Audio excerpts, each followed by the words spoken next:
ප්‍රඥා පාරමිතා හෘදසුත් සජ්ජායනයේ සිවන දිනය අදයි.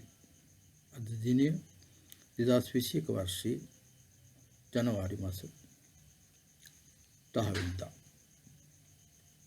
මීට පෙර අපි කොටස් 3ක් සජ්ජායන කර තිබෙනවා. අද 4 වෙනි කොටසට අපි පිවිසෙනවා. චිත්තාවරණයන්ගෙන් තොරව චිත්ත යනු එක්කෝ සිතුවිලි මානසික ක්‍රියාකාරීත්වයන් හෝ අධ්‍යාත්මයේ ආවරණ යනු බාධාව අවහිරය කරදරය ආවරණ යන අර්ථයයි. බෞද්ධ සම්ප්‍රදාය සාමාන්‍යයෙන් දෙආකාරයක බාධාවන් ගැන කතා කරයි. ප්‍රායෝගික සදාචාරමය ඥානමය වශයෙන් යනුවෙනි. ඒවා නම් එක කර්ම ආවරණ අපි විසින් තවම ගෙවා දැමීම සඳහා ඉතිරිව ඇති අතීත පාප කර්මයන්ගෙන් පැනනගින්නා වූ ආධ්‍යාත්මික ප්‍රගතිය සඳහා එරෙහි වන්නා වූ බාධාවන්. ඒවා මගින් අපට අසතුරුදායක වූ හා අවමංගල්‍යමය වූ පරිසරයන් තුළ ජීවත් වීමට බලකනු ලබන්නේ. දෙක ක්ලේශාවරණ ලෝභය, ද්වේෂය, මෝහය යනාදීන් තුලින් පැනනගින්නා වූ බාධාවන්. තුන ඤේයාවරණ එනම් දැනගත යුතු දැනගැනීමෙන් වළක්වන්නා වූ ආවරණයන්. මෙම බාධාවන් පැනනගින්නේ එකිනෙකින් වෙන් වූ වස්තුන් ඇත්ත වශයෙන් පවතින බව පිළිබඳ විශ්වාසයෙන් පැනනගින්නා වූ බාධාවන්. මෙහිදී චිත්තාවරණ යන්න ඉදී ඇත්තේ ඤේයාවරණයන්ටයි මම සිතමි. හෘද සූත්‍රයේ සමහර පිටපත්වල චිත්ත වස්තුව, චිත්ත ආලම්බන යන වචනයද ඒ වෙනුවට යොදා ඇත. පස්වෙනි කොට සකස් වෙත්තා වූ නිෂේධනයන් සමූහය මගින් කෙරෙන්නේ ශුන්‍යතාව ඉදිරිපත් කිරීම නොව අසම සමූහ පරමාර්ථමය සත්‍තාවක් කරා යන මාර්ගය පෙන්වා දීමයි. මෙතෙක් දුර මේ ශුන්‍යතාවය යනුවෙන් හඳුන්වන ලද අතර කර්තෘ හා විශේෂ පිළිබඳ අනන්තතාවය තුළ මේ ප්‍රඥා පාරමිතාව විසින් සොයාගනු ලබන්නේ ධර්ම ග්‍රන්ථයක මෙසේ සඳහන් වන්නේ.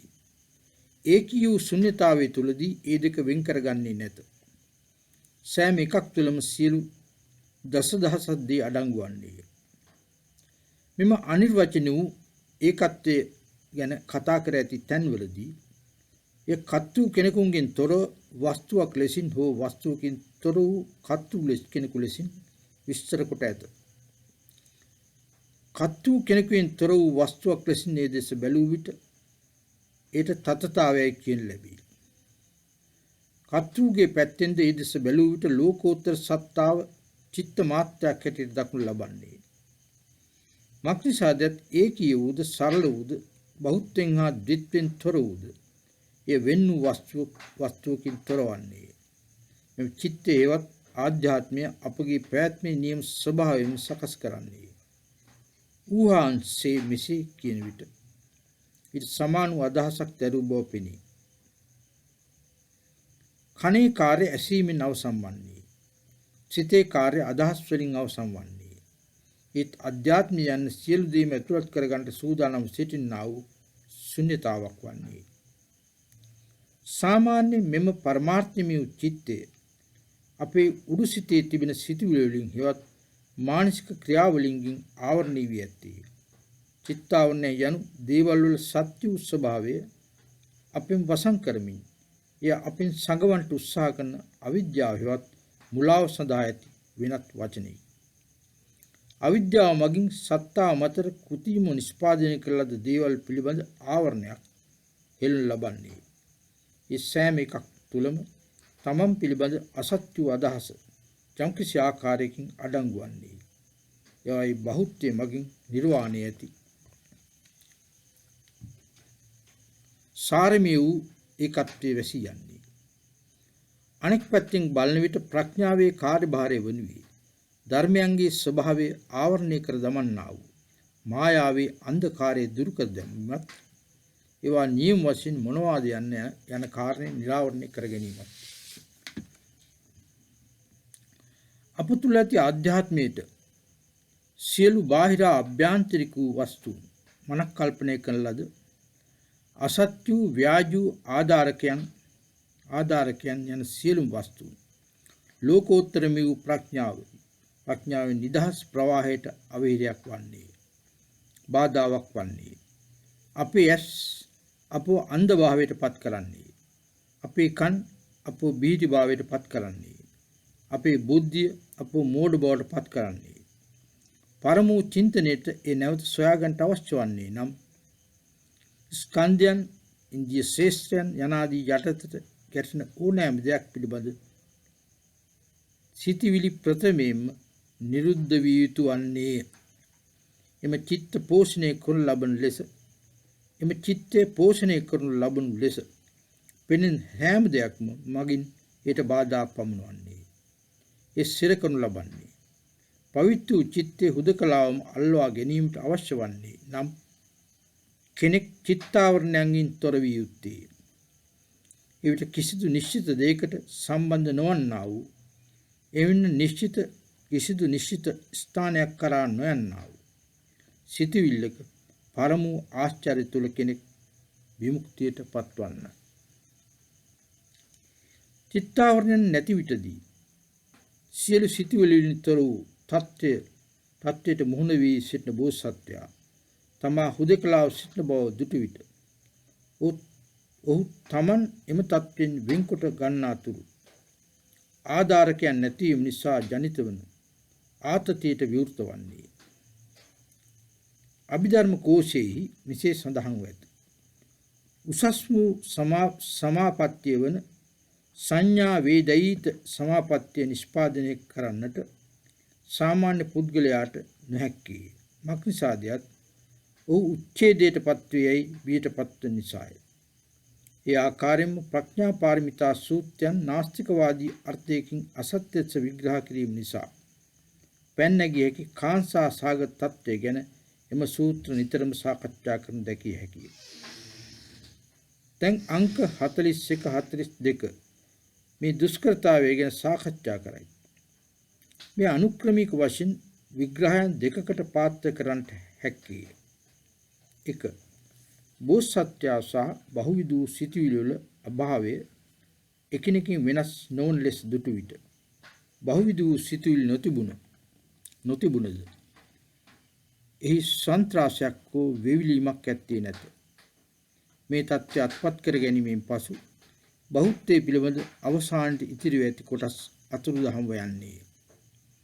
එවිට චිත්තාවරණයන්ගේ අභාවය කරන කොටගෙන සන්ත්‍රාසයවත් වේවිලීම නතර වන්නේ. මක්නිසාදයත් වේවිලීමට පත්වීම සඳහා වෙනත් කිසිවක් මෙහි ඉතිරිව ඇත්තේ නැති නිසාය.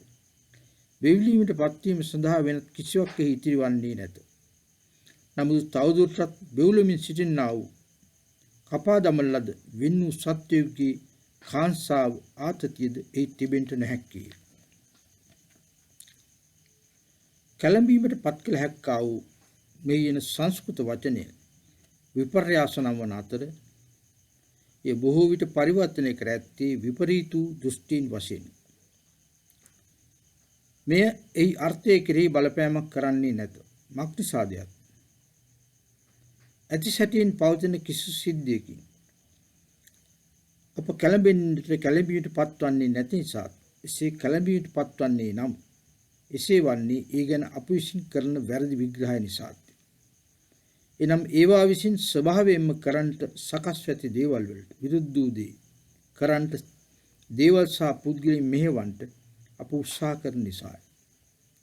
සාම්ප්‍රදායිකව ගත් කල සාරමය වශයෙන් 1 අනිත්‍ය වූ, 2 දුකෙන් වෙන් කරගත නොහැක්කා වූ, 3 කිසිදු කෙනෙකුට සම්බන්ධ නො වූ, 4 පිළිකුල් සාගත වූ හෝ අප්‍රියජනක වූ දේවල් තුල 1 නිත්‍යත්වය, 2 සුවපහසුව, 3 අහම්භාවය සහ 4 ප්‍රීතිය ගවේෂණය කරන්නට හෝ සොයාගන්නට ගන්නා සියලු උත්සාහයන් ආවරණය කරන්නා වූ චතුර්විධ විපරීත දෘෂ්ටි නැති. මූලික නරක වූ අවිද්‍යාවට සමාන ලෙසින් ඒවා වැරදි තන නිත්‍යත්වයේ ශ්‍රීම කරන්නා වූ වැරසාගත ගවේෂණයෙන් සත්‍ය ආපස්සට හැරවීම ආභ්‍යන්තරික ශාන්තභාවයේ විනාශ කර දමන්නක් ලෙස ඒවා දැකිය හැකි වන්නේ. මේ මට්ටමේදී සිදුවන්නේ විපරීත දෘෂ්ටින් ප්‍රතික්ෂේප කිරීම පමණක් නොව නිත්‍යත්වය හා අනිත්‍යත්වය, දුක හා සැප, ආත්මය හා අනාත්මය, කැමැත්ත හා පිළිකුල යන ඒවා අතර කිසිදු වෙනසක් නොදකින විට ඒවා අතික්‍රමණය කිරීමද සිදුවන්නේ. අවසානයේදී ඔහු නිර්වාණය අත්පත් කරගන්නේ.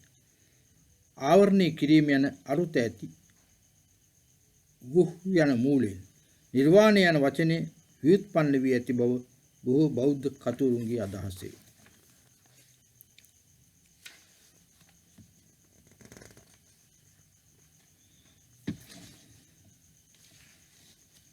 එමගින් නිර්වාණය යන්නේ සම්පූර්ණයෙන්ම අබාධිත වූ හෙවත් නිදහස් වූ දේ යන්න අදහස් කෙරේ. එම නිසා අංක 10:41 තුල තිබුණු තේමා වූ අනාවරණ ක්‍රියාවලිය හෙවත් බාධාවන් ඉවත් කර දැමීමේ අවසාන අවස්ථාව හැටියට නිවන සැලකේ. අංක 4 බැලූ බැල්මටම 36 හා 37 සමග විසම්වාදී වෙයි. එසේ වන්නේ ඔහු අත්පත් කර ගැනීමක් සොයාගන්නේ නැති නිසායි. බෝසත්ත්වයා නිවන අත්පත් කරගන්නේ හෝ දිනාගන්නේ අත්පත් කර ගැනීම යන සම්පූර්ණයෙන්ම අභව්‍යයක් වන නිසායි. නිවනට ඇතුළු වීම මගින් ඔහු බුදුවරයෙකු බවට පරිවර්තනය වෙයි. 7. බුද්ධත්වයේ පදනම වන්නේද පූර්ණ ශුන්‍යතාවයයි. ත්‍රයද්ද ව්‍යවස්ථිතා සර්ව බුද්ධා ප්‍රඥා පාරමිතං ආශ්‍රිතං අනුත්තරං සම්‍යක් සම්බෝධින් අபிසම්බුද්ධා. තුන් කාලයන්හි පහළ වන සියලු බුදුවරු ප්‍රඥා පාරමිතාව ඇසුරු කරගෙන සම්‍යක් සම්බෝධිය අවබෝධ කරගන්නාහ. බෝසත්තුන් පමණක් නො සියලු බුදුවරුන්ද උන්වහන්සේලාගේ බෝසත්ත්ව සාධනය අත්පත් කරගන්නේ තුන්වෙනි කොටසේ සිට පස්වෙනි කොටස දක්වා විස්තර කරන ලද පූර්ණ ශුන්‍යත්වය අවබෝධ කර ගැනීම තුලින්. බුදුවරු අසංකේය හා විවිධ ලෝක ධාතුන්හි අතීත වර්තමාන අනාගත යන ත්‍රිවිධ කාලයන්හි පහළවන්නා. බුද්ධත්වයේ දිනා ගැනීම සඳහා සියලු දේම අතහැර දමා උන්වහන්සේලාගේ මව් ප්‍රඥා පාරමිතාව සහ එම ප්‍රඥාව තුලදී දකින්න ලද ශුන්‍යතාවය මත පමණක් සඳහා පවතින්නට උන්වහන්සේලාට සිදුවිය. මෙම සූත්‍රයෙන් පෙන්눔 කෙරෙන්නේ බුද්ධියෙන් බොහෝ ඈතට ගිය දෙයක් ගැන. එහෙත් ඒ කරා යාමට ඇති මාර්ගය තම බුද්ධියෙන් යා හැකි තරම් දුර යාමයි. මෙම සූත්‍රයේ ඇති අපෝකවාදී වූ තර්ක ක්‍රමය භාෂාව තුළින් ක්‍රියාත්මක වෙමින් සාමාන්‍ය තර්කයේ මත පදනම් කළ සාංකල්පීය චින්තන ඔබට බුද්ධිය ගෙන යාමට උත්සාහ කරයි. මෙහිදී මෙම සූත්‍රයේ අධිභෞතික අංශය අවසාන වේ. ඇත්ත වශයෙන් මේ සූත්‍රයෙන් කෙරෙන්නේ චතුරාර්ය සත්‍යම වෙනත් ආකාරයක නැවත ඉදිරිපත් කිරීම. එසේ වන්නේ කෙසේදයි මම දැන් පැහැදිලි කරන්නේ. බුදුන් වහන්සේ බර්ණැසදී සිදු කළ ප්‍රථම ධර්මචක්‍ර ප්‍රවර්තනයේදී ඉදිරිපත් කළ චතුරාර්ය සත්‍යයන් පිළිබඳ දේශනාව తాවකාලික වූ සාපේක්ෂක වශයෙන් මූලික තත්ත්වයේ පවතිනා වූ ඉගැන්වීමක් වන බව මහායානිකයෝ කියා සිටිති. ප්‍රඥා පාරමිතා ඉගැන්වීමෙන් පෙන්눔 කෙරෙන්නේ දෙවෙනි ධර්මචක්‍ර ප්‍රවර්තනයයි. ඔහු කියා සිටිති. මූලික ඉගැන්වීමේ ගැඹුරු අර්ථය ගෙනහැර දැක්වෙන අතර ශුන්‍යතාව පිළිබඳ ප්‍රධාන අදහසේ ආලෝකයේ අසුරින් ඒ නැවත විග්‍රහ කරනු ලැබේ. නව ඉගැන්වීමේ ධර්මචක්‍ර ප්‍රවර්තන සූත්‍රය ලෙසින් හෘද සූත්‍රය සකස් කරනු ලැබ ඇත. හෘද සූත්‍රයේ දෙවෙනි කොටස ප්‍රථම සත්‍යයට අනුරූප වන අතර තුන්වෙනි කොටස දෙවෙනි සත්‍යයට අනුරූප වෙයි. හතරවෙනි හා පස්වෙනි කොටස් දෙවෙනි සත්‍යයටද, හයවෙනි හා හත්වෙනි කොටස් හතරවෙනි සත්‍යයට අනුරූප වෙයි. ඒ මෙසේය. 1. සාම්ප්‍රදායික සූත්‍රයට අනුව දුක යන්න පංචස්කන්ධයන්ට සමාන කර ඇත. දෙවන කොටසේදී අප දුටු දෙය නම් අවලෝකිතස්ස බෝසත්යන් මහා කරුණාවෙන් යුක්තව සත්‍යංගී දුක් වේදනාවන් දෙස බැලූ විට එතුමන් දුටුවේ පංචස්කන්ධයන් පමණක් වන බවත්. ඒවා දෙස බැලූ විට ඒවා ශූන්‍ය වෙන බවත්. බැලූ බැල්මටම පෙනෙන්නේ දුක යන්න පැවතීම සඳහා දුක් විඳ සත්‍යයන් සිට යුතු බවයි. ප්‍රඥාව වඩා වර්ධනය වෙන විට මේ සත්‍යයන් පෙනෙන්නේ ස්කන්ධ සමූහයක් වශයෙන්. අවසානයේදී ප්‍රඥා පාරමිතාව තුළින් බලන විට මේ ස්කන්ධයන් ශූන්‍ය වෙන බව පෙනී යන්නේ. එවිට මහා කරුණාව ක්‍රියාත්මක වන්නේ කිසිදු විශේෂකින් හෝ වස්තුවකින් තොරවය. පරමාර්ථමය වශයෙන් පවතින සත්‍තාවට අනුව බලන විට ශුන්‍යතාවය යන කරුණට එරෙහිව දුක යන්න පැවතිය නොහැක්කේ. 2. සාම්ප්‍රදායික සූත්‍රයට අනුව දුක්ඛ සමුදය ඇතිවන්නේ තෘෂ්ණාව නිසාය. දුකේ හේතු වන තෘෂ්ණාව ස්කන්ධයන් සමග බැඳී පවතින්නේ. ඒවා තුල ඇත්තේ. 3 වෙනි කොටසේදී කියා සිටින්නේ මෙම ස්කන්ධයන් ශුන්‍යත්වය සමග අනන්‍ය වෙන බවේ. එයින් වෙන නොවන බවේ. ඒවා කිසි කලක මූලික ශුන්‍යතාවයෙන් ඉවත්ව ගොස් තිබුණේ නැත. එනිසා සත්‍ය වශයෙන් මේවා කිසි කලක ඉපදී තිබුණේ නැත. 3. සාම්ප්‍රදායික සූත්‍රයෙන් කියා සිටී තෘෂ්ණාව නතර කිරීමෙන් දුක නතර වන බවේ. 4 හා 5 වන කොටස් වලදී මේන් අදහස් කරනුයි. සූත්‍රයන් මගින් කතා කරන ලද නැවැත්වීම යන දෙක ඇත්ත වශයෙන් කිව්වොත් කිසිදු ධර්මයකින් තොර වූ ශුන්‍යතාවයක් වන බවයි. මෙම ශුන්‍යතාව තුල නැවැත්වීමක් තිබිය නොහැක. මක්නිසාද යම් කිසිවක් මුල සිටම පැවතියේ නැත්නම් ਉਹ ඉපදුනේ නැත්නම් එහි නැවැත්වීමක් ගැන කතා කළ නොහැකි වන නිසායි. 4. බර්ණස් සිදු කළ දේශනාවේදී දුක්ඛ නිරෝධයට තුඩු දෙන සප්ත බොජ්ජංගයන් ගැන කතා කර ඇත. ප්‍රඥා පාරමිතා සාහිත්‍ය ඒවායින් සම්පූර්ණ විවත්ව බෝසත්ත්ව චාර්යාවේ අවසාන පියවර ගැන අවධානය යොමු කොට ඇත. 6 වෙනි කොටස සාකච්ඡා කරන්නේ බෝසත්ත්වයේ දස භූමිහි අවසාන භූමීන් 3 තුලදී කරනු ලබන සාක්ෂාත්කරණයන් පිළිබඳව වන අතර 7 වෙනි කොටස බුදුවරයෙකුගේ භූමිය පිළිබඳව. මේ කෙටි සටහන් ප්‍රමාණයේ සෑහෙනු ඇත. ප්‍රඥා පාරමිතා ග්‍රන්ථවල එන අදහස් ග්‍රහණය කිරීම ඉතා අපහසු වන්නේ ඒවා තේරුම් ගැනීමට පූර්ව අවස්ථාවක් ලෙසින් ඉතා උසස් මට්ටමේ උපේක්ෂා සාගත වූ ආධ්‍යාත්මිකත්වයක් තිබිය යුතු වන නිසායි. පමණක් නොව එම ග්‍රන්ථ සම්පාදනය කරන කාලයේදී එම කාලයට පූර්වෙන් බෞද්ධ සමාජයේ මතකයේ පිළිබඳ පරිසරයේ පැතිරෙමින් තිබුණු සූත්‍ර සාහිත්‍යයන්ට සහ සම්ප්‍රදායන්ට සම්බන්ධව ඒවා තුළ සැඟවුණු බොහෝ ඉඟි හා වක්‍ර වූ සබදියාවක් තිබෙන නිසාත් ඒවා ඊටද වඩා පැරණි කියමන් වල දෝංකාරයක් වේ. අවුරුදු 1500කට සාමාන්‍ය අදහස් ලෙස පැවතුණුදී දැන් අප විසින් වෙහෙස දරා නැවත ගොඩනගා ගත යුතු ඇත්තේ. 8. සාපේක්ෂකත්වයේ අප්‍රබුද්ධ වූ ජනතාවට තේරුම් ගත හැකි මට්ටමකට ඉගැන්වීම ගෙන ඒම.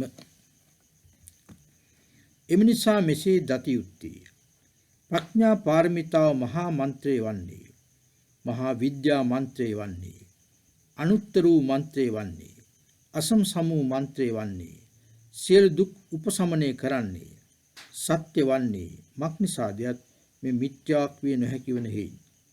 මේ ප්‍රඥා පාරමිතාව විසින් කියන ලද මන්ත්‍රයක් වන හේයින්.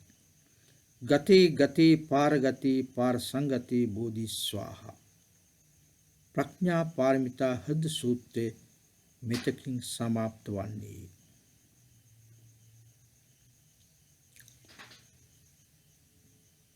පස්වෙනි කොටසේදී කරන ලද ආකාරයෙන් මෙහි එන වචන පැහැදිලි කිරීමට ප්‍රථමයෙන් මෙහින් තර්කයේ ප්‍රගතිය ගැන කල්පනා කර බැලිය යුතුය. එහි එන ප්‍රධාන අනු කොටස් 4ක් වින් කරගත හැකියි. 1. 7 වෙනි කොටසේ සඳහන් කළ පරිද්දෙන් ඔබ දැන් ශක්‍යමය වශයෙන් බුදු කෙනෙකු නිසා. දෙවැනි කොටසේදී සඳහන් කළ පරිද්දෙන් මහා කාරුණික වූ අවලෝකිතේශ්වර බෝසත්වෝ ඔබ විනාශයට පත්වන්ට කලකිරීමට පත්වන්ට ඉඩ නොතිබුණු නිසා. ඔබගේ වර්තමාන තත්ත්වයේ තුල සහ අංක 10 49 අතර සඳහන් කරන ලද ලෝකෝත්තර ප්‍රඥාව පිළිබඳ ප්‍රාගුණ්‍ය අතර ඇති හිඩස පේවීම සඳහා පාලමක් තනන්ට උන්වහන්සේ මාර්ගයක් සොයාගෙන ඇත. මන්ත්‍රවලට අධිපති යනුවෙන් සාම්ප්‍රදායිකව හඳුන්වා ඇති අවලෝකිතේශ්වර බෝසත්යන් විසින් ආශ්චර්ය සම්පන්න වූ ප්‍රඥා පාරමිතාව කැටි කරන ලද්දා වූ මන්ත්‍රයක් අප වෙත දී ඇත්තේ. 2. මේ මන්ත්‍රය තුල බුදුරෙකුගේ ආධ්‍යාත්මික ලක්ෂණයන් අඩංගු වන්නේ. මෙම මන්ත්‍රය නිර්වාණයට සමාන කර ඇත්තේ. එම මන්ත්‍රයේ බලය ප්‍රඥා පාරමිතාව තුලින් බිහිවන්නේ.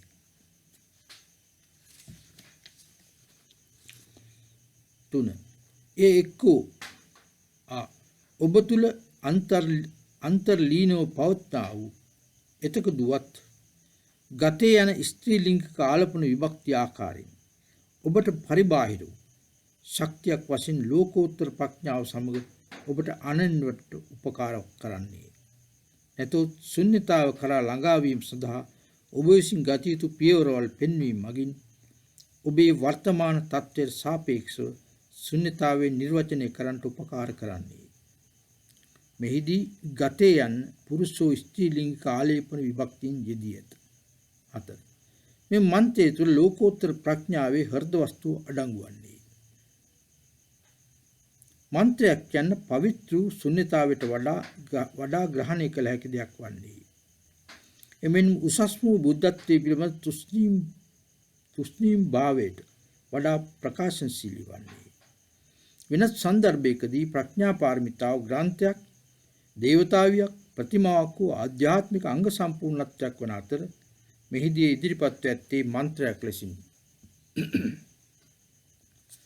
සාධන මාලාවට අනුව මන්ත්‍ර ඊතා බල සම්පන්න වේවා වන අතර ඒවා ජප කිරීම මගින් අත්පත් කරගත් නොහැක්කා වූ කිසිවක් ඇත්තේ නැත. සමහර මන්ත්‍ර වලට ප්‍රාතිහාර්ය වූ ආරක්ෂාවක් ලබා දිය හැකිය.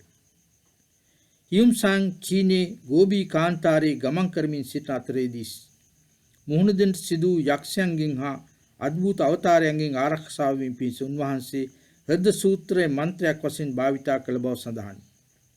මේ මන්ත්‍රය භාවිතා කළ විගස ඒ සියල්ලු මොහොතකින් අතුරුදහන් වී ගිය. උන්වහන්සේ අනතුරකට මුහුණ දුන් සෑම අවස්ථාවකදීම තම ආරක්ෂාව සඳහා භාවිතා කළේ මේ මන්ත්‍රයේ පමණි.